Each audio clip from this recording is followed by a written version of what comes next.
So welcome, Juhana Kokkonen. Juhana is in Helsinki, Finland. He's in a group that's called Intentio. I'm sure he'll explain that to you himself because I can't speak Finnish. He was previously in a group called Avoin meditation. Avoin meaning open meditation. And Juhana and I know each other because we are part of an international group that meets every 4 to 6 weeks. It's called Recollective. Apart from Helsinki in New Zealand, there's also people in Australia, the UK and Austria who are regulars, and then from other countries as well. So, Juhana, I think we'll leave it over to, pass over to you and say welcome and yeah. Okay, so yeah, I can start to say something about myself. So as Ramsey told, I'm living in Helsinki, Finland, and we have this kind of small meditation group called Intentio, intention in English, and we started, as Ramsey said, from more open meditation, but at the moment we have very different kinds of practices in our group. So for example, I am doing this practice called samatha vipassana, which is from the book The Mind Illuminated. So I have been doing that for a couple of years. I work as a teacher in University of Applied Sciences. I teach digital media design there. But yeah, maybe that's all I need to say from myself. But I thought that I could open up a discussion today is about fiction. It's a subject I have been thinking a lot lately, and I thought that might be interesting, and also it opens up quite interesting questions. So yeah, that's why. So the idea of fiction comes from, I don't know, do you know the book Sapiens from Yuval Noah Harari, where he claims that fiction is the biggest advantage of humankind over other species. So he claims that humans can use fiction to overcome the problem of collaboration.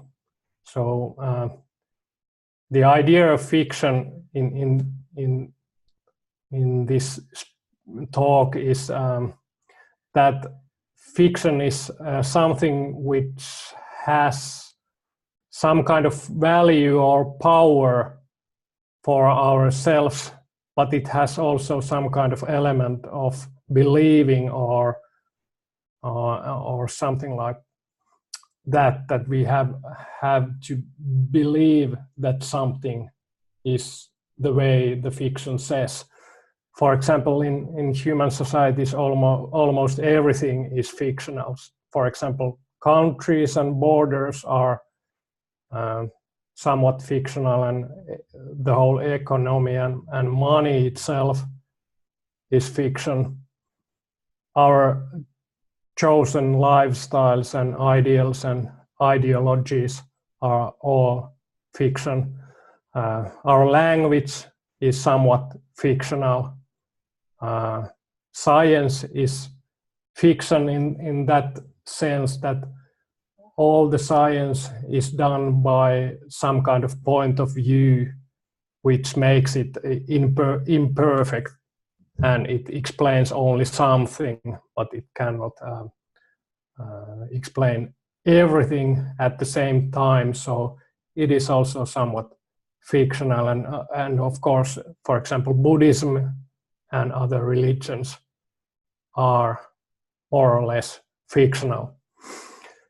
So that doesn't mean that fiction isn't functional, because it is. We can use it.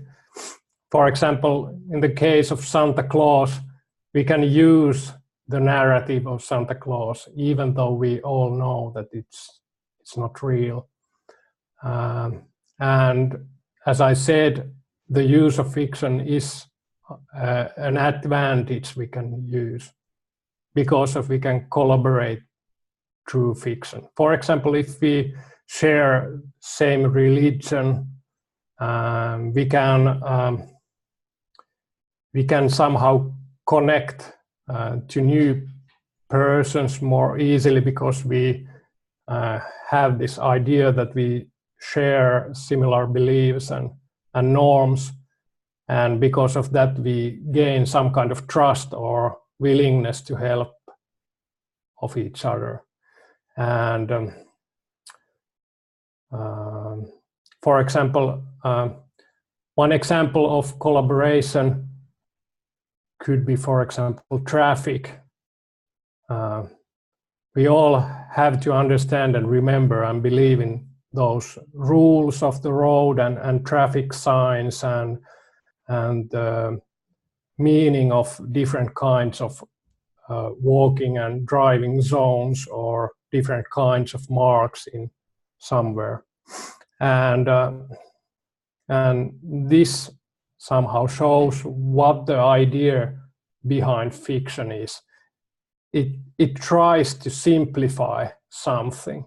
It tries to make something more simple, and it tries to create some kind of order to chaos, or create some kind of predictability, and maybe the most important thing is that it tries to create some kind of sense of control for us to something, because fiction produces this trust, but also different kinds of probabilities, and it produces more higher probabilities than reality itself. And that's why we really love fiction, because we get some kind of sense of control. For example, in this kind of digital media, which we are also using, there are different kinds of components which makes our sense of control greater. For example, in social media, we can choose who will see our messages, or who can, for example, comment them and etc.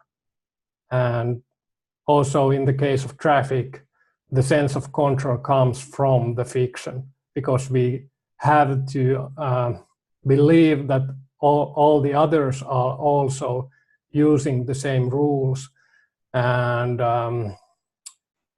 there is less, there are not that much surprises because of this fiction in traffic. So, as I said, there are these kind of advantages on using fiction, and in the history of humankind, we have achieved this kind of working collaboration, even in ever increasing group sizes, and so that's the advantage part. But fiction also comes with the price tag, and I think that price tag is something we are investigating when we are meditating. And I think that Buddhism seems to be interested in the root causes for our desire to use fiction, and it's interested to seek or understand the consequences of use of fiction. And the price tag or the problem is that these narratives or fictional tales or whatever they are not equal with the reality which we are in. So always when we are living this life, something happens which is not what we didn't expect, and then we start to blame reality for that. And of course we might also change our fiction a little. We might apply new rules or make some kind of exceptions for our explanation of the world or reality. We might think new kind of premises or new outcomes, but more or less we don't think that we should question the whole fiction in our lives. And this leads to some kind of endless repair task of our fiction, which might be quite tiring. And I think that through meditation, the main task what we are trying to achieve there is to create some kind of new understanding between fiction and being. And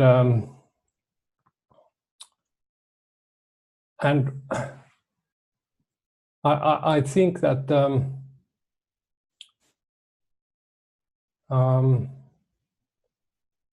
main point here is that there are different kinds of ways of knowing, and fiction seems to be, or at least I think at the moment it is, this kind of attention-based knowing. What I mean by it, this kind of attention-based knowing is produced by chopping up reality into smaller parts, and we can name the parts and take them apart from each other, and that makes this kind of split parts to seem more individual or more dependent. So because of this kind of attention-based knowing has to happen from some kind of point of view, and because of this there will be this kind of endless repair task of our fiction, because we have to rewrite the fiction all the time, because life is happening, and this repair task is the same thing which is called dukkha in Buddhism, I think. And the main consequence of this is some kind of contraction in the body, but also in the mind. We get this kind of more tight, small being. or something like that. The other way of knowing, which is something I think we are trying to cultivate in meditation, is something like awareness-based knowing, which is more broader. It's about these interdependencies and some kind of all-inclusiveness, which somehow force ourselves to be here and now. And it also lessens our fiction. So what it makes to us is some kind of opening these contractions and relax ourselves. And it might also end or put some kind of pause on our endless repair task. I don't know, does it make any sense for you? But this is something I have been thinking a lot. And but yeah, there is still some kind of problem around this fiction, because even if we want to somehow overcome our dependency on fiction, we have to believe in some kind of fiction to overcome it. For example, you might also be believing, at least in meditation, in some degree, or in Buddhism and the teachings of Buddhism, and it's a tricky thing that we have to believe something fiction, some kind of fiction to overcome it. And yeah, I don't know what to think about that, because we have to believe in something, but we have to believe also that it is even possible to overcome our fiction. And then we have also believed that we have chosen the right fiction to overcome it, because there are so plenty of different kinds of, for example, teachings and approaches, even inside Buddhism. And it is hard to say how we have been choosing our own approach, for example. So I think that from the point of view of fiction, for example, traditional Buddhism and secular approaches or Buddhism, they are similar, because they are both narratives or fiction. And maybe I end to some kind of questions that, is it possible to know why we have chosen the ideology or fiction what we have chosen? Because it seems to be, it seems to come from somewhere, from some kind of unconscious level or something. And the second question is how to proceed from fiction towards less fiction. What is the process to untangle or untie this knot of fiction?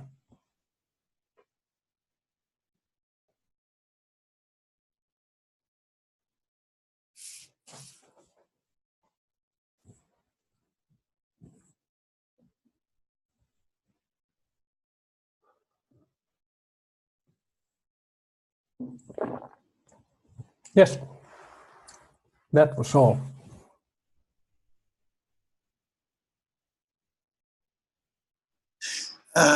Mrs. Ramsey, thank you, Juhana. Let's ask people if they have any questions or comments on what you just said. Yep. It's right open.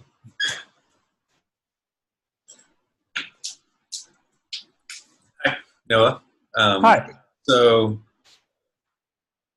it seems like the one way of looking at the task then is what is kind of finding that the small set of fictions that you need that are most helpful to just kind of go along in life. Because if I'm hearing what you're saying, it's you can find the falseness in everything you believe, but then that's just you're left with you can't do anything.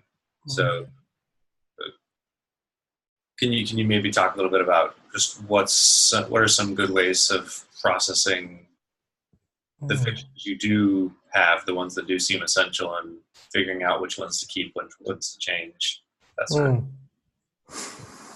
Yeah, for me it seems that there might be useful cases for any kind of fiction. The first way to answer this question could be that if we can be somewhat conscious about the use of fiction or our own ideology around our action or behind our action, it already helps, because it makes it clear that the fiction, which can be seen as some kind of map, is a different thing than the reality which we are trying to somehow investigate. So that might be the first answer. The second answer seems to be, this is more related to meditation and the ideas of Buddhism, is that for me it seems that our practice somehow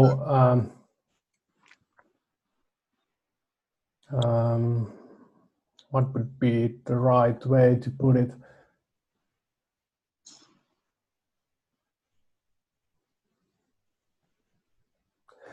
Buddhism seems to take something away. It doesn't bring some kind of substitute to the fictions it tries to declare as fiction. So that is also something which might happen, that we are not to that prone anymore to our need for fiction.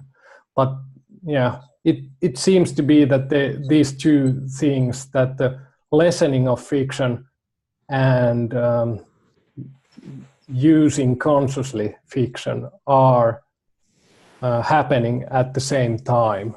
So because of that, it's a little bit blurry. I don't know, did that make any kind of sense?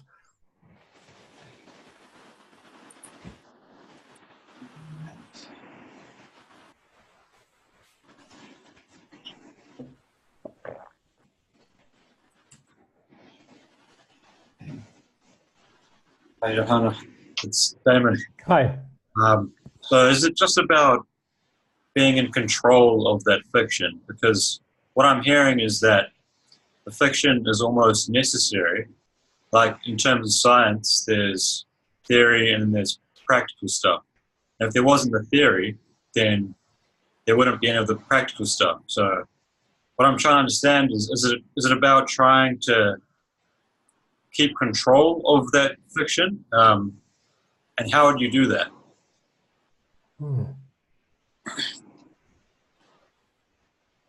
Yeah, it's an interesting question.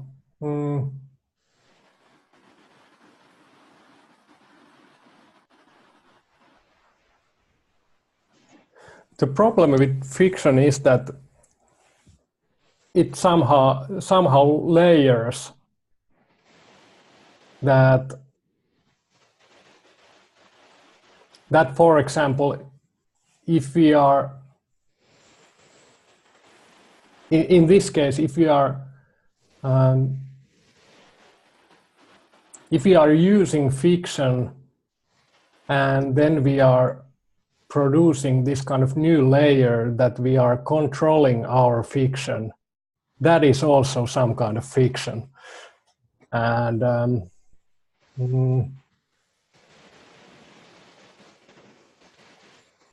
it might help.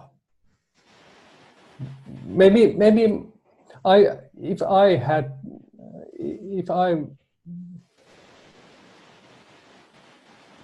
think it's more like that way, that we might be conscious of some parts, fictional parts, which we are using, but there is no way that we could be conscious of every part of our fiction, because it seems that big portion of our fiction comes from somewhere which is not conscious, and it's hard. For example, when we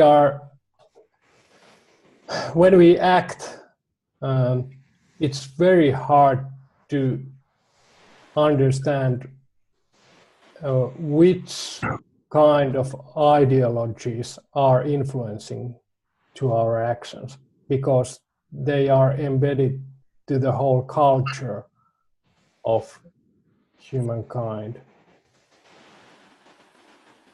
So because of that, the whole thing of fiction is somewhat blurry. But at the same time,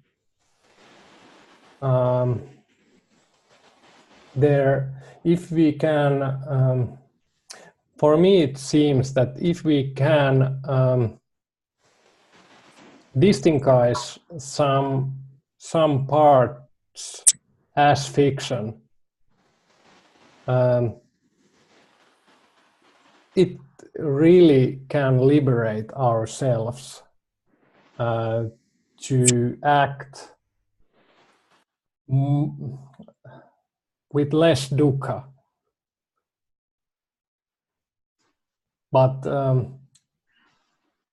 But how it happens and what is the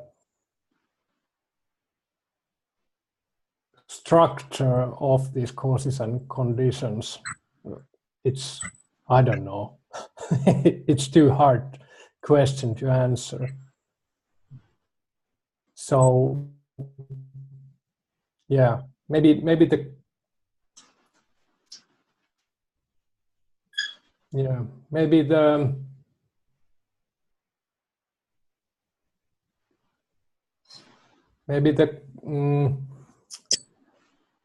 term control is the tricky part here, because I'm not sure are we in any kind of control of anything.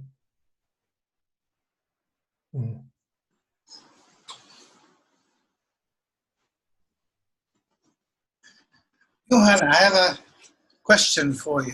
It's an observation to begin with. When I first came across Buddhism, obviously suffering with the dukkha that you described, looking for a way out of it and thinking, maybe this will help me. What put me off was all the fictions. What put me off was the beliefs in reincarnation or rebirth, the beliefs in karma, the beliefs what we call sort of metaphysical truth claims. And it was really only reading the book, which is called Buddhism Without Beliefs, that I realized that I didn't have to believe any of this, whether it was true or false. I only had to practice and to do, and that would open me up and open me up to what was true, what was false, what was useful, what was not useful. What I really liked about Buddhism is it was nothing was good or bad. It was either skillful or unskillful. It was a practical thing. And I guess the more that I practiced, the more that this notion of truth or fiction just becomes unnecessary. Can you comment on that? Thank you.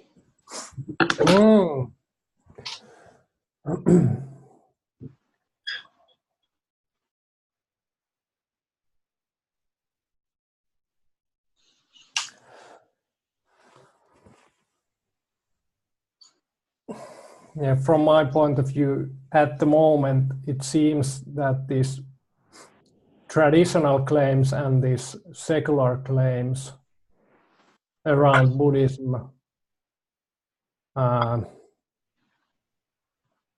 are both more or less fiction. The reason why secular Buddhism has developed is that some fiction in traditional Buddhism do not, it's not easy to combine with scientific knowledge at the moment. So if we are also understanding science as this kind of ever-changing knowledge structure, we understand that the current knowledge is also a fiction. But secular Buddhism is this kind of combination of these two fictions. And I don't have any kind of value claims that is this a good or bad way to proceed. So what you said about that you are not that interested about is something fiction or fact or something like that at the moment. Yeah, sounds good. That might be some kind of way to proceed, to try to find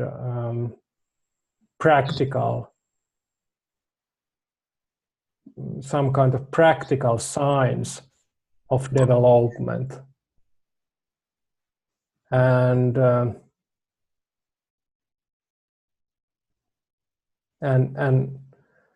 that might be good way to proceed, but that's the question I asked in the end, that why you choose it, and is it possible to ever know that it was the best decision it could have been made? Yeah. Thank you. Anyone else have a question? No questions? Hi, Steve here. Hi. I like what you're saying about fiction. I might call it narrative, let's say. You have a set of beliefs on top of what's really existing out there, and you can't really see what's existing out there because you have the set of beliefs that are built on top of the world, right? So, I mean, different philosophies have different ways of seeing this, right? So you've got the unchanging, the uncontrollable, and Stoic and Cynic philosophy, and then you've got a Buddhist idea of illusion and so on. And there's almost no way of untangling it, right? There's almost no way. And I sort of wonder if it puts a huge question to you to reflect back to yourself and ask yourself where everything is really coming from, and whether just that question itself is the main importance. And I'm just that's what I'm sort of thinking here myself is maybe that's the main thing that comes out of this. To ask yourself the question, where is all this really coming from? And I don't know if that's answerable, but I do know that that question pops out all the time.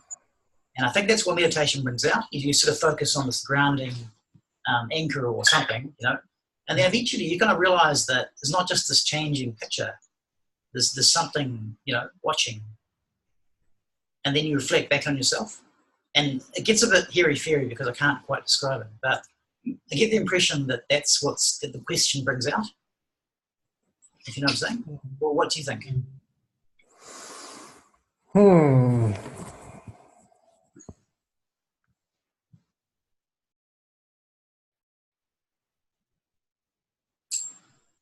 Yeah, I agree at least that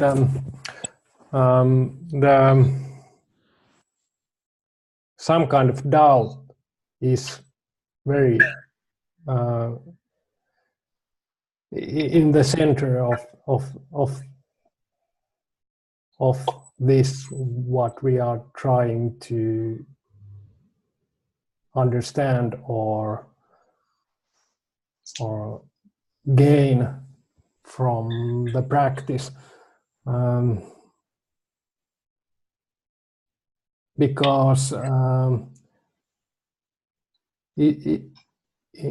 for example, in meditation, it becomes quite soon obvious that our preconception of ourselves and our mind and the relationship between ourselves and the world is somewhat wrong. We cannot control our feelings or our thinking or anything. So, yeah, this kind of questioning is a big part of the process, I think. But I'm not sure, is it the main thing, or is it a goal itself, or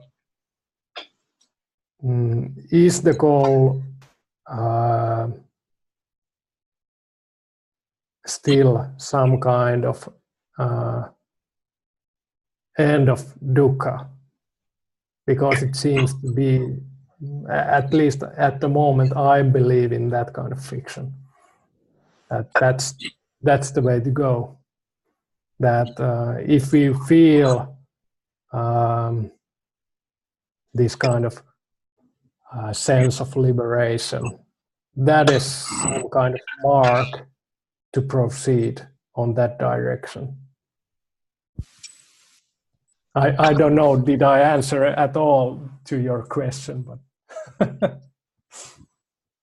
well, I'm just wondering if the fact that you do see a fiction gives you the ability to be free of that fiction itself. Yeah, that's right. Yeah.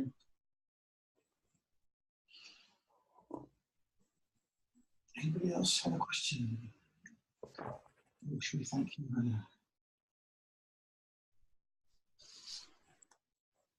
Alex, Liz? No? Okay. We've run out of questions, Juhana. We've run out of uncertainties. Okay. Thank you so much. And we recognize that English is not your first language, and it's obviously quite difficult for you to try and express all these wonderful ideas, but thank you, and we really appreciate you being here in New Zealand. I'm not sure whether you heard, but there's pouring down with rain, and it's very noisy out there. It's quite likely that the rain will have got onto the recording. Okay, that's good. I'm disappointed that you're not covered in snow and that your beard and your hair are all white. I was really happy. Yeah, I'm sorry. We have a little bit snow, but it's also quite wet at the moment outside. So. Okay. Well, we look forward to hosting you here in New Zealand at some point when you decide to come for a holiday with your family. Yeah, let's wait for that. Yeah. Thank you very much, and say good morning to you and good night from us. Yeah, thank you. Okay. It was nice to see you all. Bye-bye. Bye-bye.